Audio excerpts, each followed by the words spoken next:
Oh, it was always cool playing league at Kelston, considering that we were the little brother. Like Kelston rugby will always be the pinnacle of Kelston sport, just because the history it holds, the calibre of boys that go through it. But to just leave our mark on the school for putting league on the map, it will always be something that we look back on fondly. Like I was saying to a lady that I kind of saw Noni's post that just went up a little while ago when I was driving there, because I'm like, what am I going to see on this thing? And I check Noni's one. But just to see him, what he's achieved, getting into coaching, and the colour of the boys that were in that team when we went undefeated, when we won Kelston's title for the first time, beat St. Paul's in the final. For everyone who's watching from St. Paul's, that was us. Pumped juice 3 times. Three times in one season, wow. 30 points on Does it Carlo to our Park. team, me. But even the boys that went before us, like I was playing with George, Willie, Hamilawaki, obviously, Danny Bernard. There was a lot of boys who went before us who kind of brought Kelston League on the map. And for whatever reason, our crop, when we came through, were just a special talent of true league players. And yeah, we got to do what But it was we the did. chemistry, man. Like when I look at that list, we always played 16 screen runs together. So it's like, obviously that's going to carry over. That's going to carry over. But just for it to carry over into school, Yeah, hard. it's gold, eh? Well, I wasn't really in that. Weird story. I was on a scholarship at Unitec, and the week before the first game, Falasima gives me a call. We need a half. My mum, if she watches this, won't be happy. I quit my scholarship, went back and played for Kelston, and then I left the day after our Nationals final. She was angry. I was second year 7. She's like, what are you doing? You're on scholarship again. I'm going to go play with the boys. Yeah. The rest is history. So, yeah, good times. I can see where your head was at during that time, eh? Just league all the way. I was too immature to be an adult and go to university, mate. It wasn't even university, it was It was rough, Unitec. I was like, mate, I haven't got a hair on my chin yet. I should go back to school. I want to go clubbing on Wednesday with the boys. So your league journey. How did it start for you when you were a young age? I kind of followed my brother. My older brother was 2 years older. About my family, my mum had my brother at 17, me at 19. So we're a young family. So wherever my brother went, I went. So he went to Newland Stags. I actually started Glenora, then went to Stags, so I followed. Is that because your family's a league family?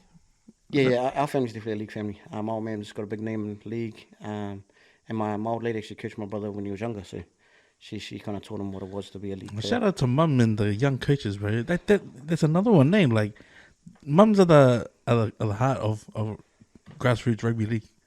And they're True hard story, yeah. ladies, hard. Oh, They yeah. do all the drop-offs. Like, the dads are still living their glory days, going to the aftermatch, going to play topside, and the kids are going to train again, taken by mum. But yeah, she was a strong lady. Good lady. Auckland sprint champ. She used to make us do 100-metre races, and she'll beat us by 60 metres. You earn the right to beat me, boys. And you look at that generation, like, parents now will let their kid win. My mum had nothing of the sort. It was you win or you don't Preach win it, at all. Oz. Preach it, man. So yeah, no participation awards in our household. School of hard knocks. That's if you grow up, any kids grow up with parents who are sporty, then you're gonna have that kind of sort of competition in the family, like expectations and just that die-hard attitude, with anything that you do. And I think it's just something that's natural, because we've always, if you've come to Kelston, you understand that what it takes to get a rep jersey, what it takes to get a first 15 jersey, you've been in those trenches and know the calibre that's needed to get there. So you don't want your kids to have this expectation that they are entitled to stuff. You work for everything you get. Your dreams aren't given to you. If you want it, you got to go earn it. And that's something that's kind of lost in this generation. Like, I do a lot of academy stuff, and we find the kids that are not always the most talented, but the ones that have worked the hardest, the longest, they're the ones that normally kick on. So yeah, a testament to all those parents that push their kids to do better. We've had conversations here with people that we have that conversation talking about talent versus hard work. Yeah. And there's a lot of kids with talent, but some of them don't put in the hard work. And it's up to the coaches to try and get them interested enough to just not rely on your talent, but put in the work. Well, it's a thing, nature or nurture. Like, I know they say that talent doesn't work hard, but if a kid who has talent is raised in a system that teaches them to work hard, it becomes second nature. Yeah. Coaches that give them the opportunity to not do the fitness or sit out of this block, you're ingraining that your talent is better than everyone else's. Straight up. So we get to the 16, 17-year-old and go, that kid just relied on his talent. Well, we allowed that behaviour because we didn't, from a young age, treat them the same. I see a million kids who have talent, and if they're in the right system, they're the ones that kick on because their talent meets their hard work. and then next minute the All Blacks. That's too right, bro. You hit that bang on the head, man. But going back to your glory days, because you obviously played in that pack that you guys were a 16s unit. Because he's obviously followed each other. Because I noticed that we went and I could look at every photo. There's a Stephen Hatch and a Sam Pittman, and I was like, Fred, did these guys follow each other? Eh? Well, there wasn't many good league teams out west. So we originally were Newland Stags, Ben Redpath, Sammy and myself, Joel Burns. We all came through the Stag ranks together. Joel was a little bit older. There was the Takare boys who were above us, the Whariwakas. But we were watching the likes of the Bernard boys, not the Bernard, Perenara boys, who were the legends of Stags. So you had Marcus, you had Bernard, you had PJ, and you had the older brother who obviously became the ref and played in Melbourne Storm. But you also had like Batesy, we saw Wax playing. So we were in a system out west that watched older boys play, and we inspired to be them. And then eventually half our boys would go to rugby because of school. So we kind of just amalgamated with Glenora so that we could have a league team together. And then from there, that a lot of us went to go play school rugby. Once we got to 16, 17s, we joined with Bay Ross School. Played against a few. There's probably about 8 of us from Newland Stags that went to Bay. And then from there, we were just kicked on to topside. A lot of us were still playing topside when we were still at high school.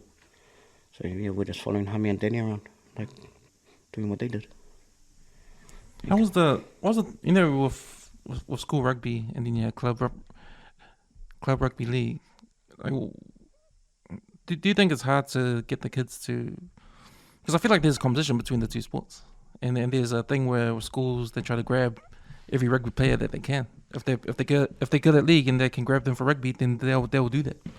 I've only just stepped back into the space. I'm helping at Kelston Rugby at the moment, but in all cards on the table, league's got to be a little bit smarter in the way we do things.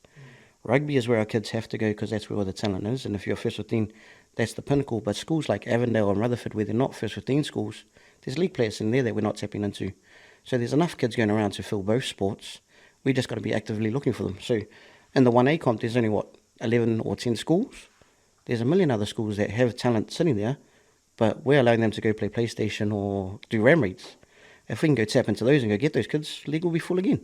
Yeah, because I remember growing up as a kid, bro, when we'd have like finals day, like at Mount Smart on the number 2, fuck, the grade started from packed. Before 13s A became competitive. It was like 13s open restricted, then there might be the A grade, the B section, 14s restricted open. That was the way it went all the way through up to the 18s A. Yep. Because there was no 17s when either you had a 15s or a 16s, and if there was no 15s or 16s, you were playing under 18s. And that's how it was back in the junior grades, eh? And that's sort of how I saw who the league boys were at school. Because I was a league player, so when I got to Kelston, I knew all the boys that, like all the like the twins, Alfie, Michael Radish, and Cole, and that. I knew those Mr. guys O'Connor. because we used to play them back, and they were older than us, way older than us. Eh? Yeah. So I knew that we held our own against these guys. It's like under 13 players, as 11-year-olds. Yeah. So high school wasn't going to be any different,